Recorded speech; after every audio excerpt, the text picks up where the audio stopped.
कि इस vernier caliper की लिस्ट काउंट क्या है। हमेशा किसी भी चीज़ की लिस्ट काउंट मालूम करने के लिए बकायदा एक फॉर्मूला होता है, वो आपको किताबों में सिखाया जाता है। लेकिन अगर आपको फॉर्मूला ना आता हो तो वर्नियर कैलिपर के ऊपर भी इसकी लिस्ट काउंट लिखी होती है। जैसे कि ये लिखा हुआ है 0.05 mm, तो 0.05 mm इसकी लिस्ट काउंट है। इसका कैसे पता चलेगा कि इसकी जो लिस्ट काउंट है 0.05 mm है?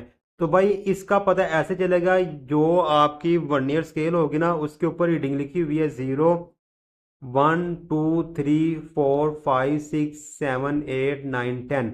अब 0 और 1 के दरमियान एक और लाइन है, तो इसका मतलब क्या हुआ कि 0 के बाद 0.5 आ रहा है। 0 के बाद क्या आ रहा है? 0.5 आ रहा है, फिर उसके बाद 1 आ रहा है।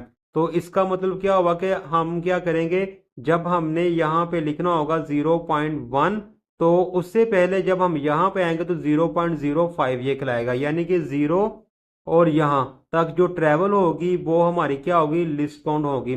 तो इसलिए हम लिस्ट काउंट की तारीफ ऐसे करते हैं कि किसी भी आले की कम से कम पैमाइश लिस्ट काउंट कहलाती है। तो इसकी कम से कम पैमाइश क्या है? 0.05।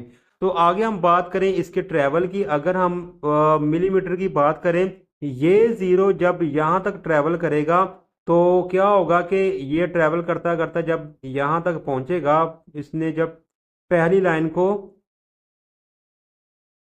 टच किया यानी कि पहली लाइन के ऊपर आ गया, तो इसने जितनी कितनी ट्रेवल की? इसने ट्रेवल की तकरीबन 0 से लेकर 10 तक ट्रेवल की। जब इसने 0 से लेकर 10 तक ट्रेवल कर ली तो इसका मतलब क्या हो गया कि इसने 1 मिलीमीटर पार कर लिया। या अगर मजीद वो आगे जाएगा तो इसका क्या मतलब होगा कि इसने मजीद 2 मिलीमीटर पार कर लिए।